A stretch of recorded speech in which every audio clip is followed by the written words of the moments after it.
സത്യം പറയടേ, നീ ആരാ? ആർക്ക് വേണ്ടിയാ നീ നാടകം കളിച്ചേ?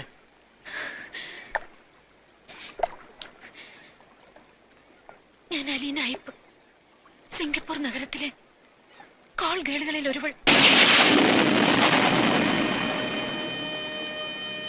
ബിസിനസ് മാഗ്നറ്റുകളുടെ കിടക്ക പങ്കിട്ട് കോടികളുടെ രഹസ്യം എതിരാളികൾക്ക് ചോർത്തി കൊടുക്കുന്ന സ്പൈ ഗേൾ. ഒറ്റ കൊടുക്കുന്നവരോട് അടുക്കാറില്ല. മനസ്സുകൊണ്ട് ഇവിടെ എന്നോ എപ്പോഴും അടുത്തുപോയി.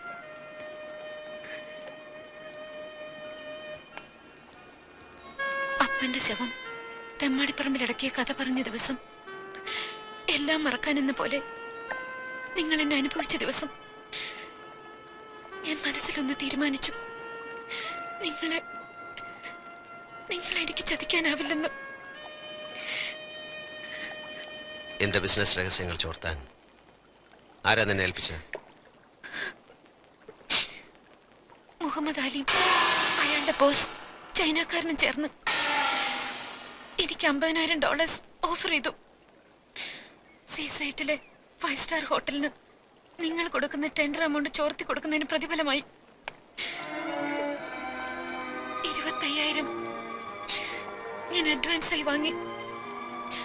നിങ്ങൾ കൊടുക്കാൻ പോകുന്ന ടെൻഡർ എമൗണ്ട് എത്രയാണെന്നും ഞാൻ അറിഞ്ഞു. പക്ഷെ നിങ്ങളെ എനിക്ക് ഒറ്റ കൊടുക്കാൻ കഴിഞ്ഞില്ല. ഒറ്റ കൊടുക്കാമെന്ന് നീ എന്തിനെ വെറുതെ മോഹിപ്പിച്ചു? വെളുപ്പാങ്കാലത്ത് കണക്ക് പറഞ്ഞ് കാശ് വാങ്ങിക്കുന്ന ആർത്തി പിടിച്ച വേശ്യായിട്ട് നിനക്കെന്നെ ചതിക്കാമായിരുന്നില്ലേ?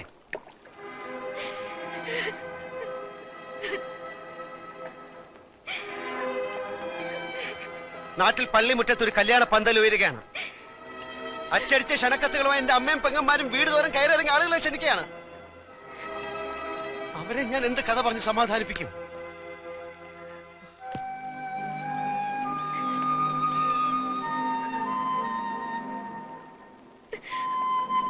സോറി. നിങ്ങൾ കല്യാണം തീരുമാനിച്ച രാത്രി ഞാൻ എല്ലാ സത്യവും പറയാമെന്ന് വിചാരിച്ചതാണ്. പക്ഷേ അന്ന് ഞാനും വ്യാമോഹത്തിന്റെ ഒരു സുന്ദര സ്വപ്നം കണ്ടുപോയി. പൂത്തലപ്പാവും കല്യാണ ബൊക്കയും പിടിച്ച് പാലമറ്റത്തെ പടികയറി വരുന്ന ഒരു പെണ്ണിന്റെ രൂപം. വെറുതെയാണെന്ന് അറിഞ്ഞുകൊണ്ട് തന്നെ ഒരു കോൾ ഗേളിന്റെ പകൽ സ്വപ്നം. നിനക്കൊരു സ്വപ്നം പോലെ മറക്കാം. സക്സസ് ആകാതെ പോയൊരു അറ്റംപ്റ്റ്. നിന്റെ കുമ്പസാരോ ഏറ്റുപറച്ചിലൊക്കെ കഴിഞ്ഞില്ലേ? നീ എന്റെ കുടുംബജീവിതം തകർത്തില്ലേ? ഇനി നിനക്ക് എന്ത് വേണം? കടന്നു പോ എന്റെ മുമ്പിൽ നിന്ന്. കടന്നു പോവാൻ.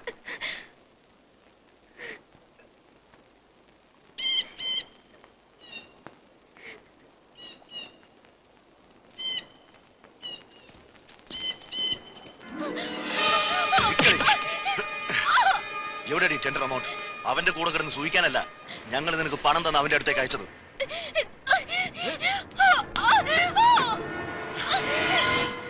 എത്രയാണ് ടെൻഡർ എമൗണ്ട്? പറയാൻ നീ പറയില്ലല്ലേ? ഇന്നെ കൊണ്ട് ഞങ്ങൾ പറയിപ്പിച്ചോ?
എന്തൊക്കെ കൊണ്ടുവന്നിട്ടുണ്ടെന്ന് അറിയാമോ മക്കള്?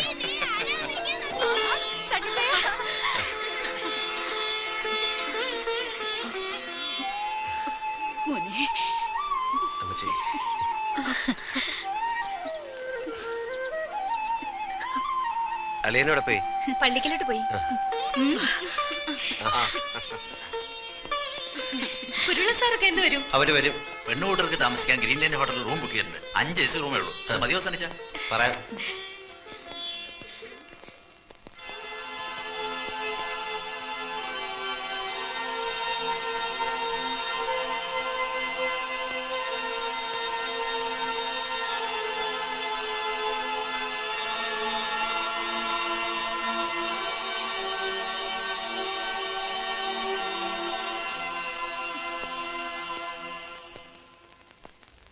മോനെ, എപ്പോ വന്നടാ? സുഖമായിരുന്നു അവിടെ?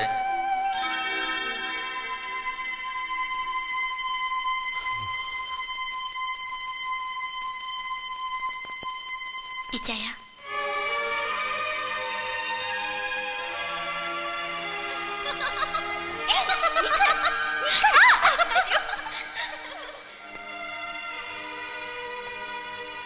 മിന്നുകെട്ട് സ്വപ്നം കണ്ട് ഓടി നടന്ന ഒരു പെണ്ണിന്റെ ചിത്രം മനസ്സിൽ നിന്ന് എത്ര മായ്ച്ചിട്ടും മായുന്നില്ല.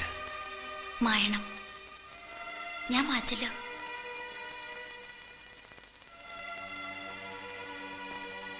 നാൻസിയെ കാണാറുണ്ടോ? കാലത്ത് കണ്ടു, പള്ളിക്ക് വെച്ച്. പാവത്തിനെ ഇച്ചായ ശപിക്കരുത്. ചാച്ചന്റെ മരണം കഴിഞ്ഞ് ഇച്ചായ നാടുവിട്ടപ്പോഴും ആ കൊച്ചു ഇച്ചായന് വേണ്ടി കാത്തിരുന്നു 5 വർഷം. എന്നിട്ട് അവിടേക്ക് തന്നെ കെട്ടിക്കേറിയല്ലോ, പുല്ലാങ്കുന്നിലേക്ക്. നാൻസി അതിലേക്ക് നിരപരാധിയാണ് ഇച്ചായ. ഇച്ചായന്റെ കല്യാണം നടക്കുന്നെന്നറിഞ്ഞ് ഈ ലോകത്ത് ഏറ്റവും സന്തോഷിക്കുന്നത് ആ കുട്ടിയാണ്. നിർഭാഗ്യങ്ങളൊക്കെ പാലോമറ്റത്തുകാർ പ്രാർത്ഥിച്ചു വാങ്ങിയ വരങ്ങളാണല്ലോ. ഇച്ചായ, കഴിഞ്ഞതൊക്കെ മറക്കണം. ഇച്ചായനെ വിശ്വസിച്ചൊരു പെൺകുട്ടി നാളത്തെ കഴിഞ്ഞ് കൂടെ ഇറങ്ങി വരിക, അത് മറക്കണ്ട.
കാണും.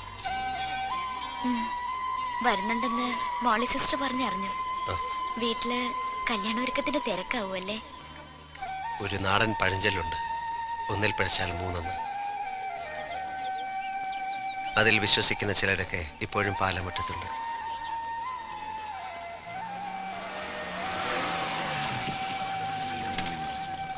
ആ പോളച്ചൻ, സണ്ണിച്ചാനെപ്പോ വന്നു? ഞാൻ ഇന്നലെ വന്നു. നിങ്ങളുടെ കല്യാണത്തിന്റെ കാർഡ് വളരെ വൈകി എനിക്ക് കിട്ടിയത്. ഒരു ഗ്രീറ്റിംഗ് അയക്കാൻ പോലും പറ്റിയില്ല. സണ്ണിച്ചാൻ ഞങ്ങൾക്ക് വേണ്ടി പ്രാർത്ഥിച്ചാൽ മതി. പിന്നെന്താ, പോട്ടെ. ആ ശരി.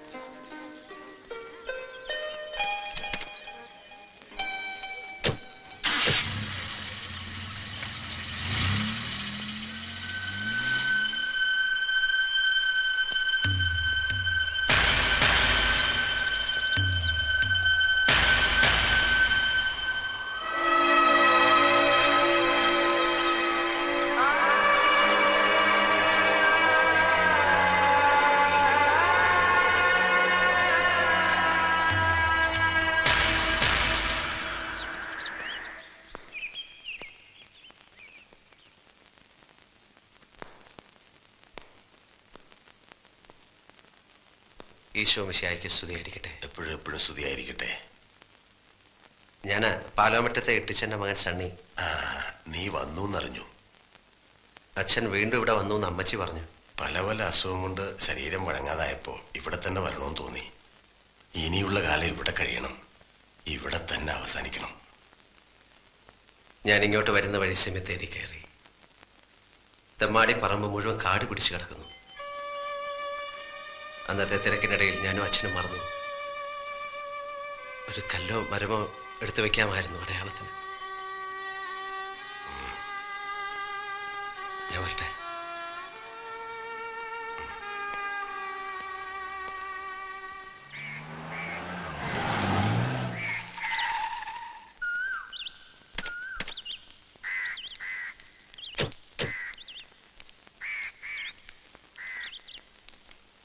പള്ളിയിലേക്ക് നിനക്ക് ആ ഡ്രൈവറെ പറഞ്ഞയക്കാൻ മേലായിരുന്നു. അപ്പൻ എത്ര നേരമായി നിന്നെയും കാത്തുകൊണ്ടിരിക്കുന്നു. അച്ഛൻ്റെ കൂടെ ഇച്ചാന് പോയിക്കൂടായിരുന്നോ? ശാന്തമ്പാറ കൂപ്പുലേലത്തിന് പോവാ. ഐശ്വര്യമുള്ള നിന്നെയും കൊണ്ട് പോയാലേ ലേലം ഉറപ്പിച്ച് കിട്ടുന്നു. അതേടാ, അവൻ ഐശ്വര്യമുള്ളവൻ തന്നെയാ. അവനെ കൊണ്ട് പോയിട്ടുള്ള എന്റെ എല്ലാ കാര്യങ്ങളും സാധിച്ചിട്ടുണ്ട്. നിങ്ങൾ ചുമ്മാ അതും ഇതും പറഞ്ഞു പിള്ളേരെ തമ്മിൽ തല്ലിക്കാതെ. നീ ഒന്ന് പോടി മാപ്പിളച്ചി. കുഞ്ഞുഞ്ഞേ, വണ്ടി എടുക്ക. വാടാ മോനെ. അളിയാ, നിനക്കെന്തോ ടൗണിൽ നിന്ന് വാങ്ങണമെന്ന് പറഞ്ഞില്ലേ? അളിയനോട് പറഞ്ഞാൽ മതി. ആ ഞാനും നാൻസി ഇന്നലെ പോയി വാങ്ങിച്ചു.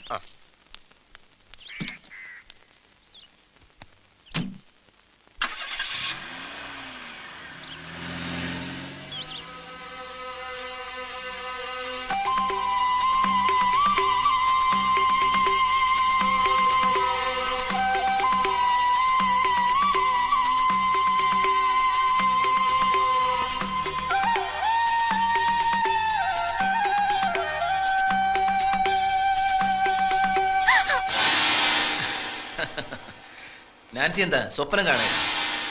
പഴയ കാമുകം വന്നതറിഞ്ഞ പിന്നെ സ്വപ്നം കാണലും ഒരു ഉച്ച മയക്കമൊക്കെ. അങ്ങനെ അങ്ങ് പോവാതെ അവനെ മാത്രം ഓർത്താ പോരല്ലോ.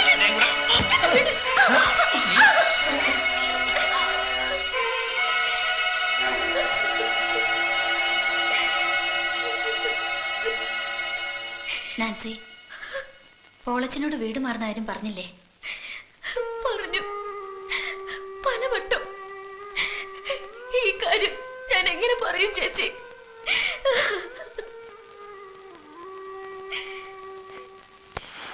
ഒരുമിച്ച് കണ്ടതിൽ വളരെ സന്തോഷം. കൺഗ്രാറ്റുലേഷൻസ്. ദാമോദരൻ നായർ സാർ SIയിൽ നിന്ന് CAയിലോട്ട് ഉയർന്നു എന്ന് കേട്ടു. കൂട്ടത്തിൽ ഒരാളെ കണ്ടില്ലല്ലോ, ഡോക്ടർ ജോർജ് വർഗീസ്. തിരക്കിലാവും, ഞാൻ വീട്ടിൽ പോയി കണ്ടോളാം. പിന്നെ നാളെ എൻ്റെ കല്യാണമാണ്.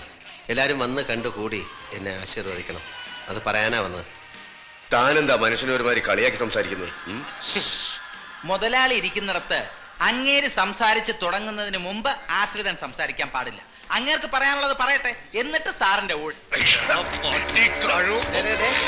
സർവീസിലിരിക്കുന്ന പോലീസുകാരെ തല്ലുന്നത് ശരിയല്ല. എന്നെ കൊണ്ട് അത് ചെയ്യിക്കരുത്. കാളകെട്ടി പോലീസ് സ്റ്റേഷനിലെ ലോക്കപ്പ് മുറി നീ മറന്നോടാ? ഇല്ല, ആ സ്റ്റേഷനിലെ ക്രിസ്തുമസ് രാത്രി പിറ്റേ പകൽ എന്റെ അപ്പന്റെ ശവം തെമ്മാടി പറമ്പിൽ അടക്കിയ ആ ദിവസം, ആ പകലിന്റെ രാത്രിയുടെ കടം പത്മനാഭന്റെ മുദ്രയുള്ള നിന്റെ തൊപ്പി ഊരിക്കുന്ന എന്റെ പിറ്റേ ദിവസത്തേക്ക് വെച്ചിരിക്കാം. ഓർത്തോ? എടാ എടാ എടാ എടാ എടാ കൊച്ചനെ, സിംഗപ്പൂരിൽ പോയി കിടന്ന് 10 കാശുണ്ടാക്കുന്ന നെകളിപ്പൊന്നും ഇവിടെ വേണ്ട. നാട് വിട്ട് നിന്ന് ഇത്രയും നാൾ ഞാൻ മനസ്സൊരുക്കി പ്രാർത്ഥിച്ച എന്താണെന്നറിയാം? ഞാൻ തിരിച്ചു വരുമ്പോഴും നിങ്ങളൊക്കെ ജീവനോടുണ്ടായിരിക്കണേന്ന്. നാളെ എൻ്റെ കല്യാണമാണ്. ഇപ്പൊ ഞാൻ വന്നത് അതിനെ ക്ഷണിക്കാൻ. മറന്നു പോകണ്ട. കാണാം.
അറിയാമല്ലേ? ഇതാ കൂത്ത്. പിന്നെ ഈ വർത്താനം പറഞ്ഞൊക്കെ എന്താ അറിവില്ല? പോയേച്ചി, സിംഗപ്പൂരിൽ ജനിച്ചു വളർന്നെന്ന് പറഞ്ഞപ്പോ ഞാൻ കരുതി അമ്മച്ചി ഇംഗ്ലീഷ് പഠിപ്പിക്കാൻ ട്യൂഷൻ ടീച്ചറെ വെക്കണമെന്ന് പറഞ്ഞ് പൈലിച്ചാൻ എന്തൊരു കളിയാക്കായിരുന്നു. എന്റെ പിള്ളേരെ, ആ കൊച്ചിത്തിരി കാറ്റും ഉള്ളട്ടെ. ഓ, ഈ അമ്മച്ചിക്ക് പുത്ത മരുമകൾ വന്നപ്പോ ഞങ്ങൾ മക്കളെ ഒന്നും വേണ്ട. അതേടി, എനിക്കിനി നിന്റെ ഒന്നും ഓരോ ഓശാരവും വേണ്ട. മോള് വാ. സണ്ണിച്ച പെമ്പിളയും കൊണ്ട് സിംഗപ്പൂര് പോകുമ്പോ അമ്മച്ചി എന്നെ എടുക്കുന്ന അറിയാലോ. സിംഗപ്പൂരിലല്ല, ഈ വീടിന്റെ പടി കടത്തി ഞാൻ എന്റെ മോളെ എങ്ങും വിടത്തില്ല. അമ്മച്ചി ഇത്രയും കാലം കണ്ണിൽ എണ്ണയൊഴിച്ച് കാത്തിരുന്ന് കിട്ടിയതാ എന്റെ കുഞ്ഞിനെ. വാ മോളെ. അമ്മച്ചി, ഞാൻ ഇറങ്ങാ.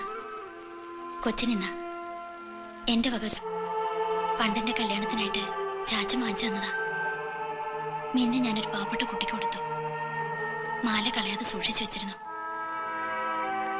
സണ്ണിച്ചായം കെട്ടിക്കൊണ്ടുവരുന്ന പെണ്ണിന് കൊടുക്കാൻ. മിന്നുമാലയുടെ കൂടെ ഇതും കിടന്നോട്ടെ, ചാച്ചന്റെ ഒരു ഓർമ്മയ്ക്കായിട്ട്.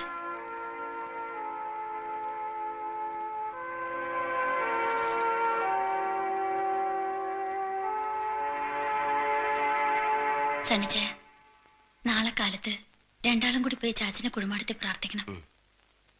സണ്ണിച്ചായന്റെ പെണ്ണിനെ എനിക്കിഷ്ടപ്പെട്ടു. നല്ല കുട്ടി. കർത്താവ് എല്ലാം നന്നായി വരുത്തും. ഞാൻ വരട്ടെ.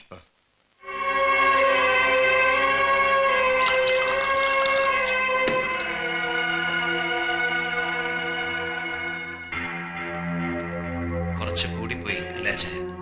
വേണ്ടി വന്നു. ജയിലിൽ കിടക്കുന്ന മുഹമ്മദ് അലി ഇന്നല്ലെങ്കിൽ നാളെ പുറത്തിറങ്ങും. അറ്റംപ്റ്റ് മർഡർ എന്നുള്ളതിന്റെ തെളിവ് നശിപ്പിക്കാൻ അവന്റെ ചൈനക്കാരൻ ബോസ് പണം ഒഴുക്കും. എനിക്കറിയാം അച്ഛാ, അവൻ വരും, അവൻ വരും. പോലീസ് അറസ്റ്റ് ചെയ്ത് കൊണ്ടുപോയപ്പോ അവൻ അലറി വിളിച്ചു പറഞ്ഞു, എന്റെ സർവനാശം കാണാൻ അവനും കാത്തിരിക്കുന്നു. ഒന്നുമില്ല, സണ്ണിച്ചൻ ടെൻഷൻ ആവരുത്. ഇനി എന്തെങ്കിലും പറഞ്ഞ് അയ്യര് വിളിച്ചാലും ഉടനെ ഇപ്പൊ സണ്ണിച്ചൻ അങ്ങോട്ട് വരാൻ നിൽക്കണ്ട. നിങ്ങൾ വൈകിക്കണ്ട, ഫ്ലൈറ്റിന് ടൈമായി. കാര്യം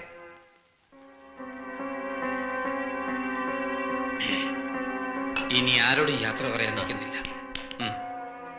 വരട്ടെ.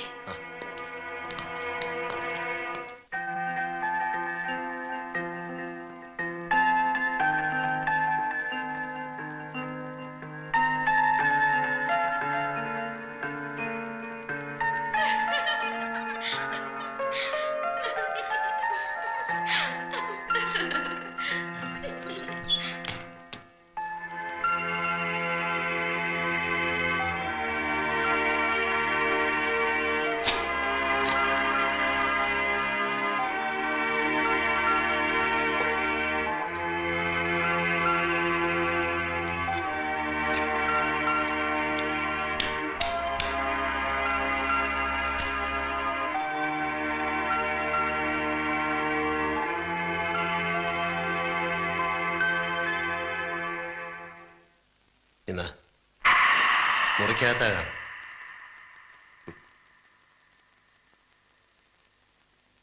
ഒരു കുടുംബ ജീവിതം തുടങ്ങാൻ പോവുകയാണ്. ഭാര്യാഭർത്താക്കന്മാരുടെ മാനസിക ഐക്യമാണ് ദാമ്പത്യത്തിന്റെ വിജയം.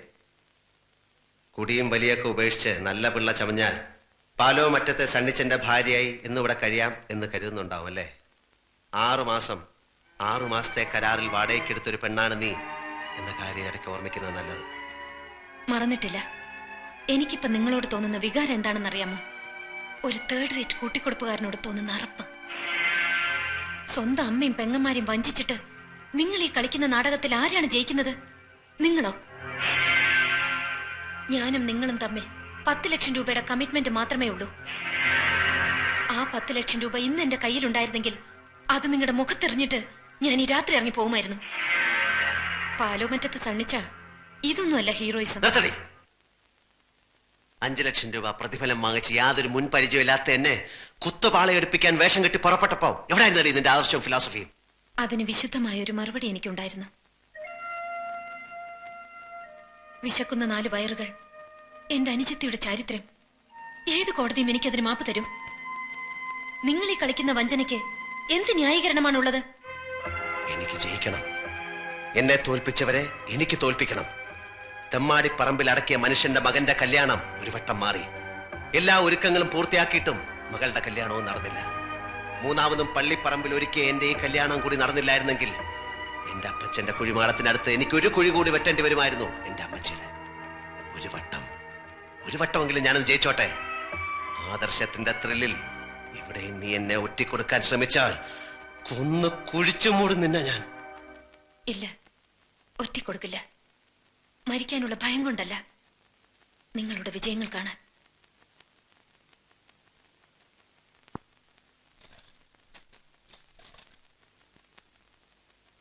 തലമുറകൾ കൈമാറാൻ നിങ്ങളുടെ ചാച്ചൻ തന്ന ഈ പവിത്രമാല ഇതെന്റെ കഴുത്തിൽ കിടന്ന് കളങ്കപ്പെടണ്ട.